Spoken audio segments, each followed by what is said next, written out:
June dawn breaks over Liel.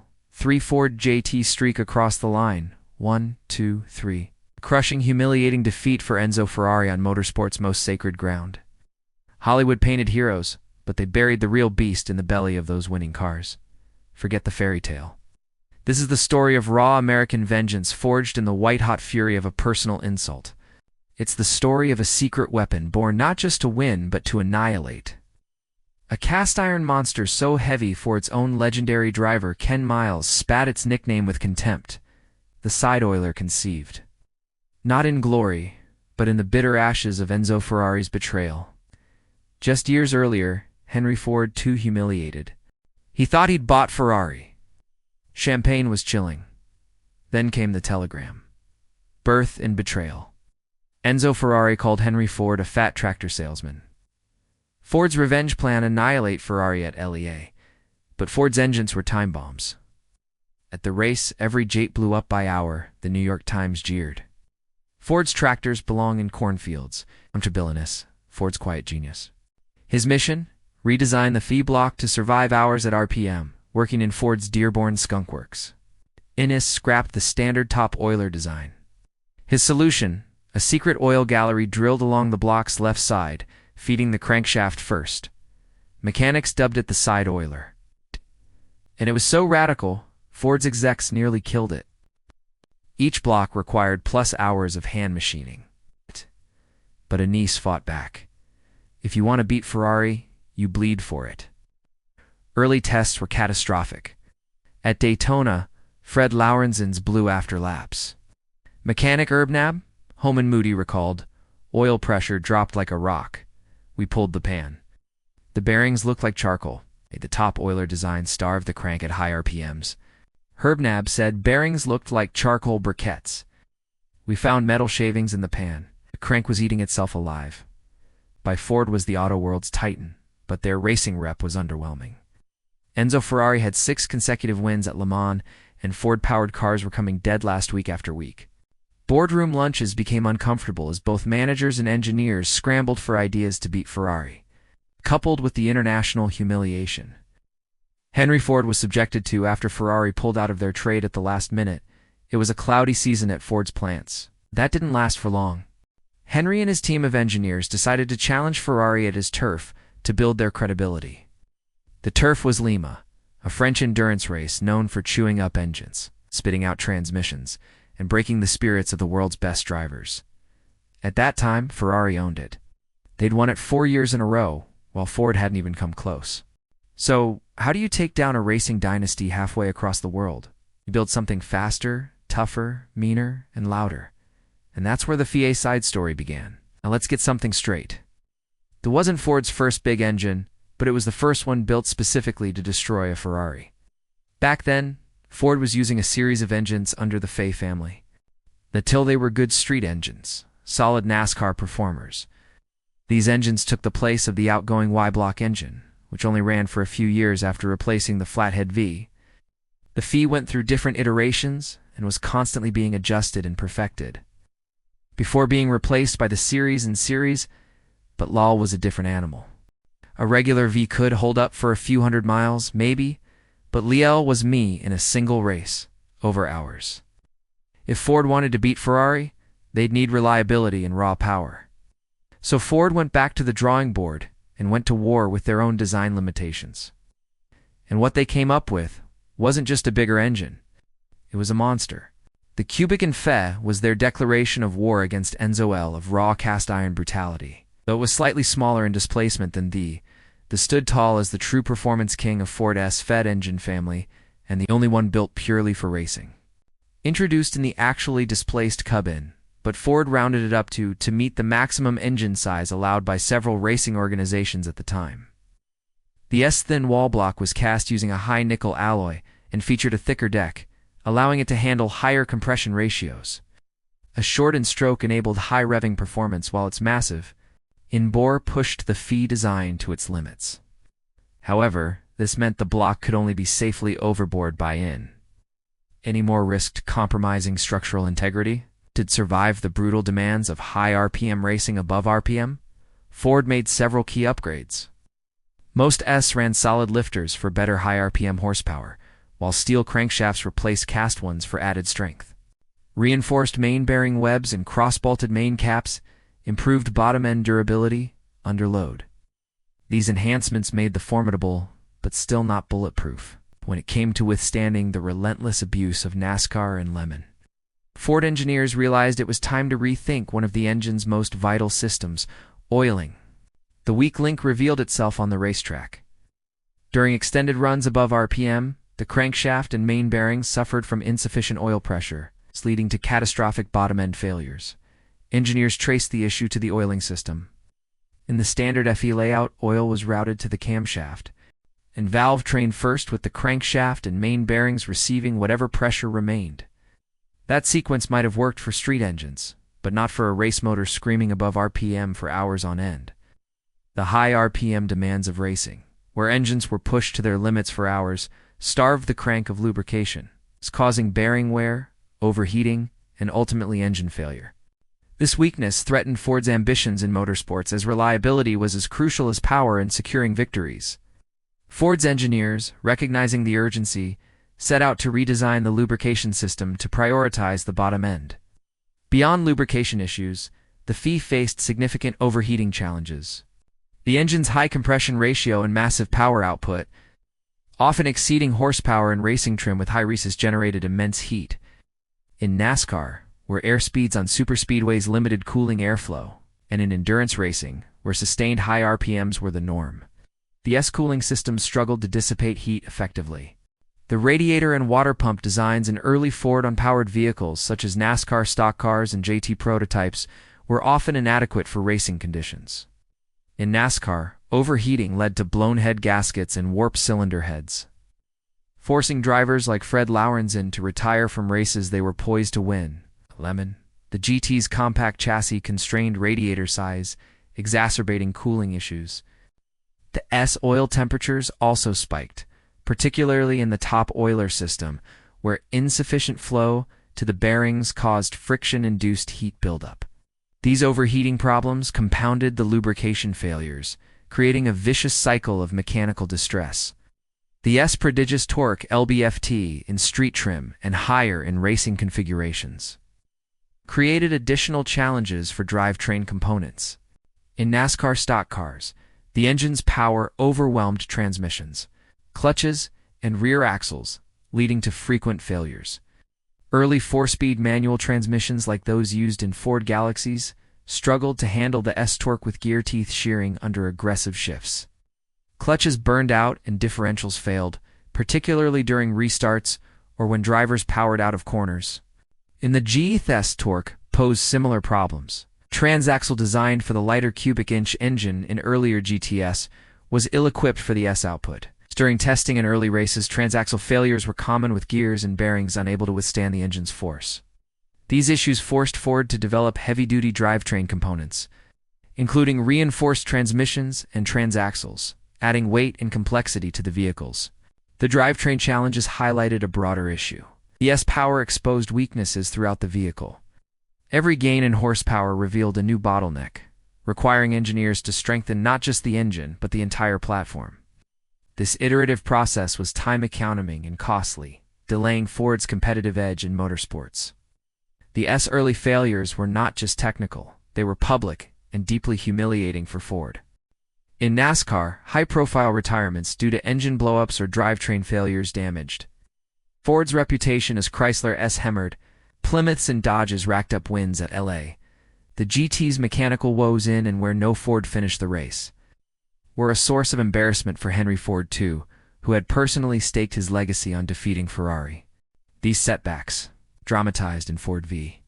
Ferrari, intensified pressure on Ford's engineering team to deliver a reliable engine. The corporate stakes were enormous.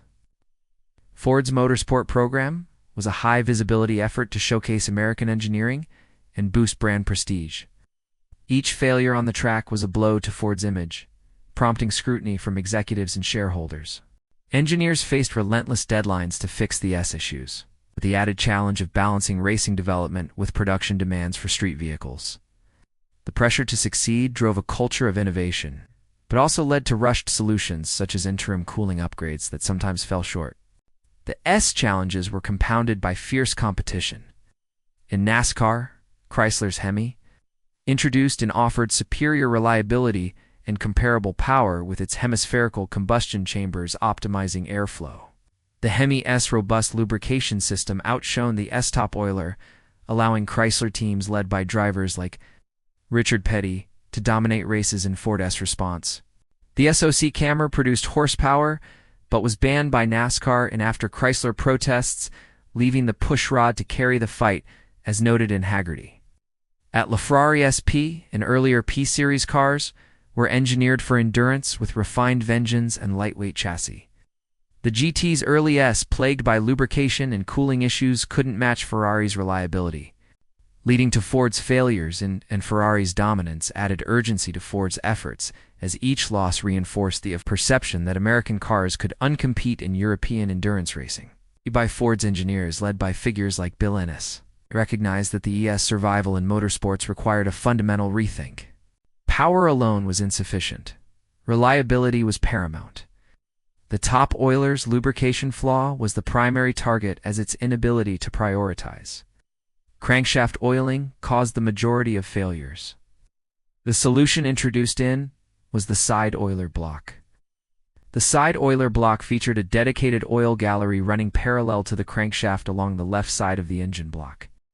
This gallery, cast into the Block S design, allowed oil to flow directly from the pump to the main bearings before being distributed to the camshaft and valve train. The innovation required significant modifications to the Block S casting process, as the new oil passage demanded precise machining and structural integrity to maintain the engine strength. The side oiler's design was a bold departure from traditional architecture, reflecting Ford's commitment to solving the lubrication issue without compromising the S-power output. Despite the overhaul in lubrication, the side oiler block retained the S-core specifications. A in bore, in stroke, and compression ratio, capable of producing horsepower with a single 4-barrel carburetor and horsepower with dual quad carburetors, both delivering lb-ft of torque. However, the new lubrication system enhanced durability, allowing the engine to sustain high RPM operation without the risk of bottom-end failure.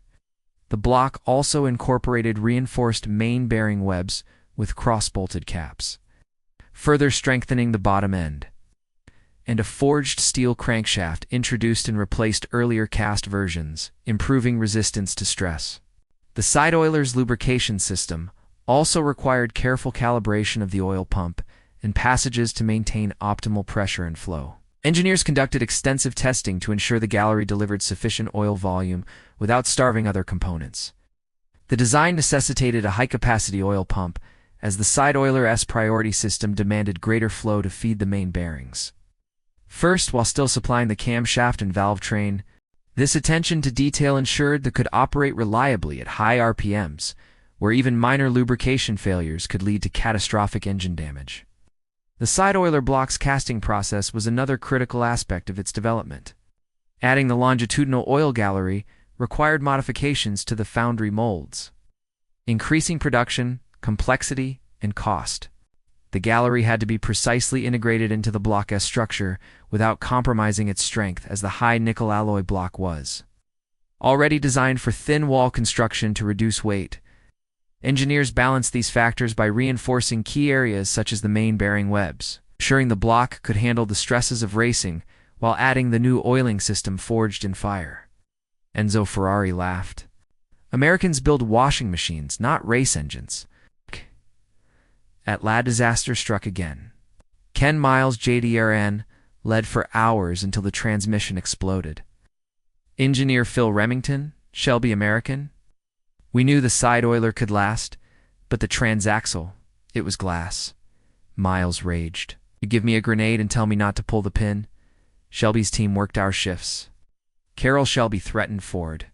Give me the side oiler and a real gearbox, or I quit. They delivered a bulletproof car transaxle paired with the side oiler, but Ferrari had a new weapon, the PA with HP and pound-weight savings. The stage was set for Carroll Shelby said. The side oiler was our sledgehammer. Ferrari's engines were watches. Ours was a damn anvil. Ken Miles said, "This thing pulls like a freight train." Finally, an engine that won't quit on me. NASCAR's dirty trick and Shelby's ultimatum. Chrysler's Hemi was crushing Ford. The solution? Ford's HP Sammer so advanced NASCAR banned it after Chrysler's protest.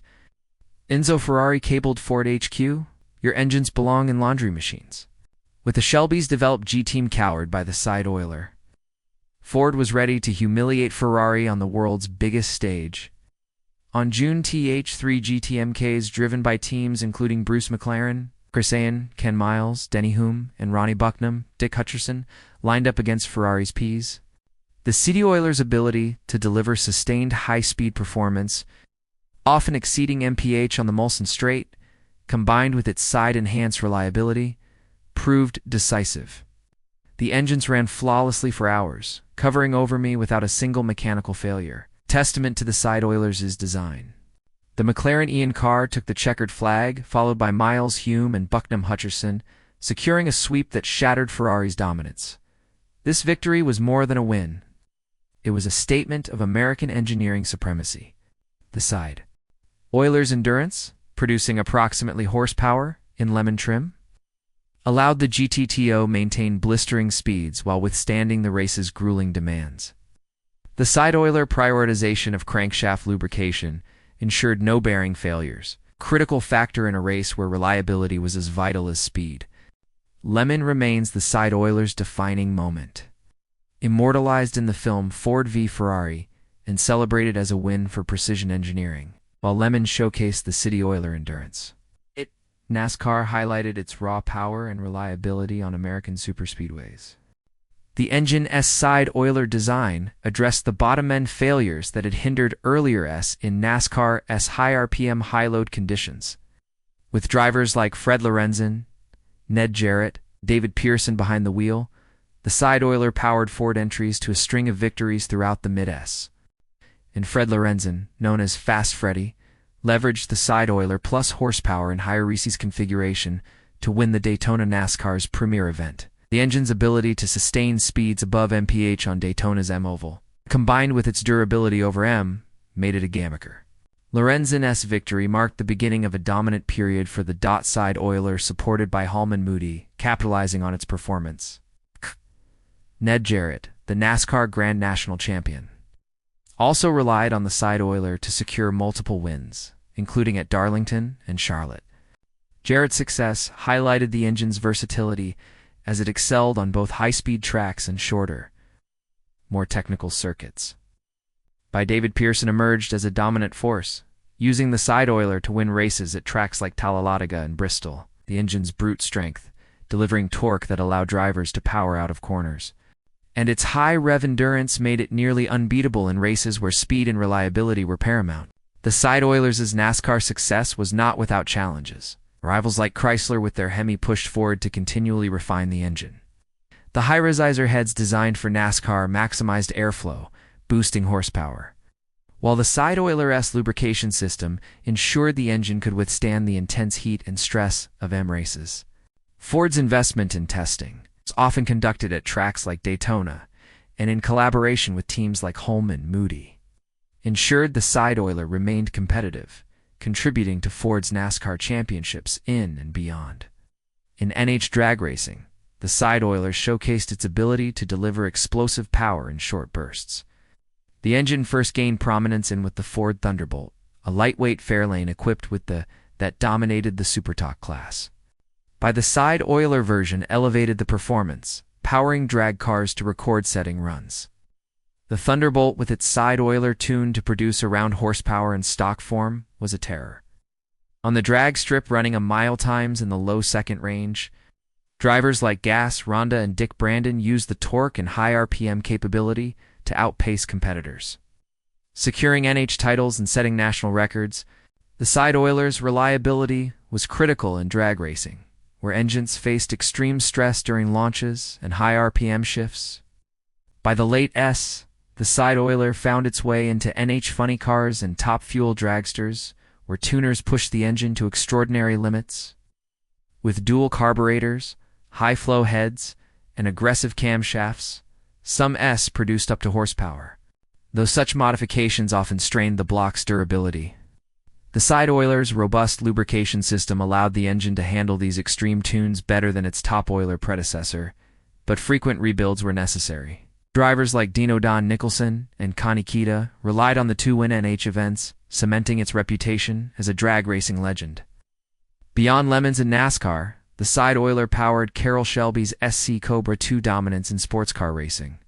The Cobra, a lightweight roadster with a British AC chassis, was transformed by the immense power, producing around horsepower in street trim and over in racing form. The side oiler reliability ensured the Cobra could handle the stresses of road racing where high RPM operation and cornering loads tested engine durability. And the Cobra won numerous Sports Car Club of America races, including the Production Championship. Drivers like Bob Bondin and Dave McDonald showcased the Cobra S ability to out-accelerate and outlast competitors like Corvettes and Jaguars. The torque allowed the Cobra to power out of corners, while its side oiler system prevented the failures that plagued earlier FI engines in road racing. The Cobra's success added to the mystique, blending American muscle with European-style agility. The side oiler's racing dominance was not without challenges. In NASCAR, Chrysler's Hemi introduced and posed a formidable threat with its hemispherical combustion chambers and high horsepower. Ford responded with the Cammer, a single overhead cam variant of that produced horsepower with a single carburetor and with dual carburetors at RPM. However, NASCAR banned the Camera in after Chrysler protests, citing its complexity and competitive advantage, forcing Ford to rely on the pushrod Sadeo oiler, as detailed in Hagerty. In NH, the faced competition from Chrysler's Hemi and Chevrolet's big block engines, which offered similar power but different tuning characteristics. The side oiler system gave it an edge in reliability, but its block's limits in extreme drag racing applications required careful maintenance. In endurance racing, Ferrari's P-Series cars remained a threat at Lille, though the reliability proved decisive. Ford's continued investment in testing and development, including dyno runs and track trials, ensured they remained competitive across these challenges. The side oiler wasn't the only solution to the engine's challenges. Cooling issues were tackled with larger radiators, high-flow water pumps, and external oil coolers, particularly in the G10 NASCAR stock cars. These upgrades tested at tracks like Sebring and Daytona, reduced engine temperatures, preventing head gasket failures and oil breakdown. The GTMK's Lille victory showed the effectiveness of these improvements, with engines maintaining stable temperatures over hours. Drivetrain issues required equally robust solutions. Ford developed heavy-duty 4-speed transmissions for NASCAR with strengthened gears and clutches to handle the torque. In the GTA reinforced transaxle, designed specifically for the eliminated earlier failures, ensuring power reached the wheels reliably. These upgrades, while adding weight, were critical to harnessing the potential. Domination and decline. June TH3's side oiler-powered GTS crossed Lemon's finish line. Average speed mph distance me, 0 engine failures. Ferrari, all 3 Ps retired. Driver Dan Gurney said, "I kept waiting for the bang. It never came. That engine was a damn rock." Lemon hours. First, McLaren Amon second. Miles Hume Daytona, hours first. Bucknam Hutcherson, NASCAR wins. Pearson Jarrett Laurenson, NH Plus Records Thunderbolt Funny Cars. The winner of Daytona was not from the official Ford team, but a Shelby American Geet with Ken Miles as the driver. An interesting fact in the development of the winning vehicle was a correction to the bodywork. The first picture is from the hours of Daytona and shows the problem, the GTHAD. The centrifugal force in the fender guards caused the GTS suspension to compress, allowing the right front tire to make contact with the lower body of the car, if not corrected. This could cause a catastrophic tire failure at speeds approaching mph. A quick fix for Carroll Shelby and his crew was to cut the area above the tire and create a fiberglass dome to give more room for the tire. Ford was represented at Daytona by Shelby American, Holman, and Moody. An Essex wire with no fewer than 6 Ford MK GTs. Ken Miles and Lloyd Ruby won in a Shelby American GT the afterparty. Drinks, bottles, and 1 cake for the victors. Approximately people gathered at Le Chanteclair in New York on June Street to celebrate Ford's overall victory at Liel.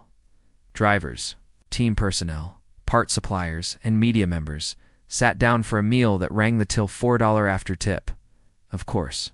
In the photo, drivers Bruce McLaren and Chris Ian cut the one cake with Carroll Shelby as part of the celebration.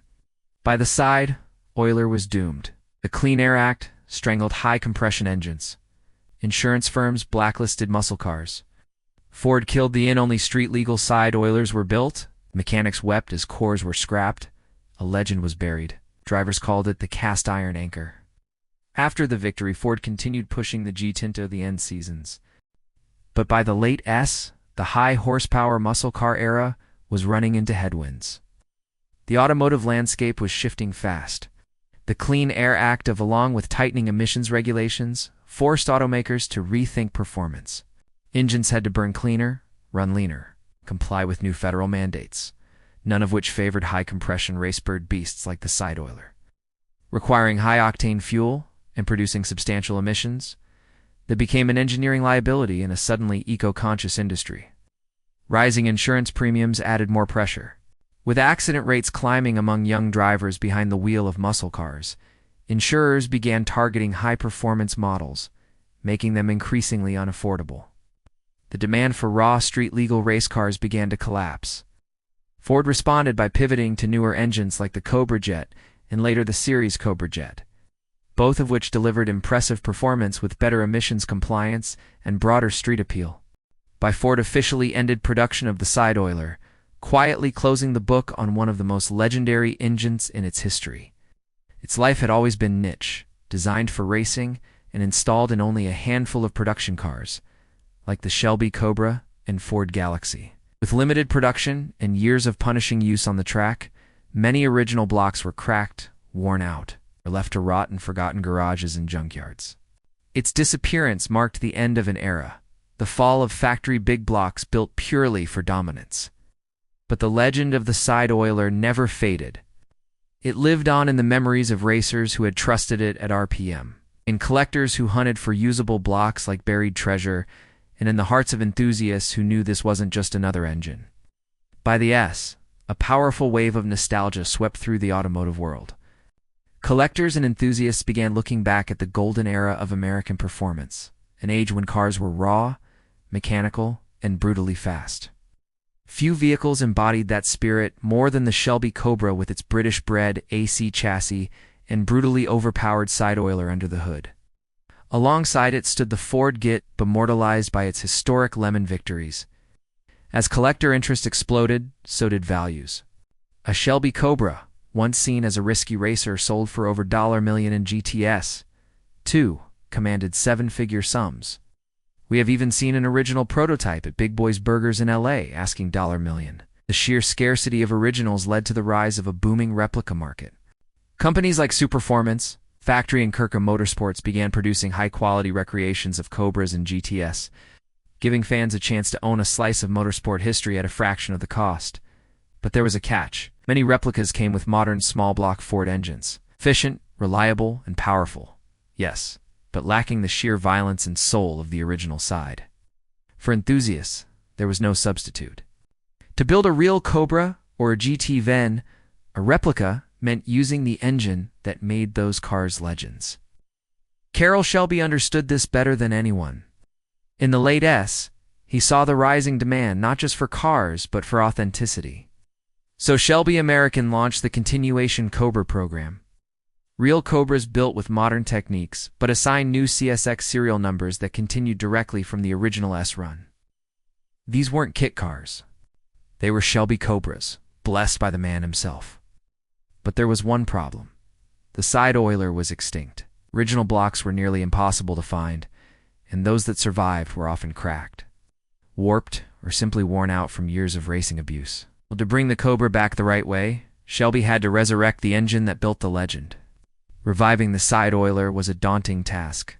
Ford had discontinued the FET engine family, and original blocks were either locked away in collector cars or too damaged for use. Recreating the engine from scratch would require exacting precision, deep resources, and unwavering commitment to authenticity. The first challenge is the design accuracy. Thankfully, Ford Performance Parts had preserved the original factory blueprints dating from, and these detailed everything, right down to the side-mounted oil gallery, cross-bolted main bearing caps, and the high nickel alloy iron used in the original castings. But blueprints alone weren't enough. Casting a new block would require sourcing specialized materials and finding foundries capable of replicating the intricate structure of the original design. The original blocks were made from high nickel iron, a tough, expensive alloy that could endure the rigors of high RPM racing. Few modern foundries worked with the material. Fewer still could deliver the dimensional precision required to replicate a side oiler's internal oiling system. While modern metallurgy offered options for improvement, Shelby American walked a fine line. Any enhancement had to preserve the engine's original feel, sound, and soul. Continuation cars like the CSX and CSX series needed engines that didn't just look the part but performed like the original. That meant retaining the thunderous torque, the high rev, endurance, and the unmistakable character of the side oiler, while making subtle updates for durability, safety, and compatibility with today's pump fuels. Issues like head gasket failures, which plagued early engines under extreme loads, were addressed with improved sealing materials and revised cooling strategies. Then came the cost. In the S, a side oiler cost around more than double the price of a Cobra. In the modern era, the price of reviving the engine climbed even higher. Custom cast iron or aluminum blocks, forged cranks, billet internals, and aluminum heads pushed the cost into the tens of thousands. Hand-building each engine was labor-intensive, and only a small market of high-end buyers could afford them. Regulatory hurdles added another layer of complexity. While many continuation cars could be registered under specialty laws such as California SSB, they still had to meet modern safety and in some cases emissions requirements. Balancing period-correct power with street-legal compliance required creative engineering solutions and careful tuning. To make it all possible, Shelby American turned to expert engine builders and companies who shared their obsession for precision and authenticity. Using original Ford blueprints from and preserved by Ford Performance Parts, Shelby American commissioned new Fay blocks. These were cast from high nickel iron, just like the originals, or from aluminum for weight savings. The aluminum blocks featured in the CSX series Cobras were % lighter than their iron counterparts, enhancing performance while maintaining strength. Every critical element was preserved. The side-mounted oil gallery was faithfully recreated, ensuring the crankshaft received priority lubrication just as it did in the legendary side oiler. Modern casting techniques improved the block's structural integrity and reduced porosity. And the classic in bore and in stroke were retained, though some builds were overboard too, or even allowing for even more brutal output. Cross-bolted main bearing caps and forged steel cranks, once racing-only upgrades, became standard. Each side oiler was hand-assembled by expert technicians and dyno-tested before installation. Depending on configuration, power outputs ranged from 2 horsepower, and torque figures were immense. But beyond numbers, the focus was on replicating the engine's thunderous exhaust note and gutting torque that defined the Cobra S legacy. Critics initially questioned whether continuation cars diluted the Cobra's exclusivity, but Carroll Shelby himself defended them fiercely.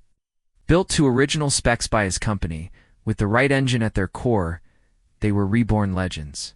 And Shelby American celebrated the th anniversary of the Cobra with a limited run of continuation cars, each powered by a revived side oiler. The side oiler's return had far-reaching effects. It distinguished Shelby's continuation Cobras from the broader replica market. Shelby's cars commanded premium prices ranging from dollar to dollar depending on options, far beyond most replicas which sold between dollar and dollar. Some continuation Cobras, especially low-mileage examples with aluminum dues, have crossed the $1 million threshold at auction. Beyond Cobras, the side oiler's DNA influenced modern performance engineering. Ford's crate motors, and even certain rest trends, owe their philosophy to the FE's big-bore short-stroke layout. Bill France Sr. admitted banning camera under Chrysler pressure. Mysteries remain. What if Ford hadn't buried the Sadeo oiler? NASCAR's ban saved Chrysler, but AHP side oiler would have annihilated the Hemi. What if the side oiler got hybrid tech? Imagine twin-turbo side with electric fuel injection, HP and zero lag. Ferrari's nightmare. But the darkest secret, Ford's own board sabotaged lean budgets. Henry Ford nearly pulled the plug, and no side oiler, no GT&O revenge. That block one lemon, then rusted in a junkyard. And the real mystery, why did Ford scrap percent of side oiler cores?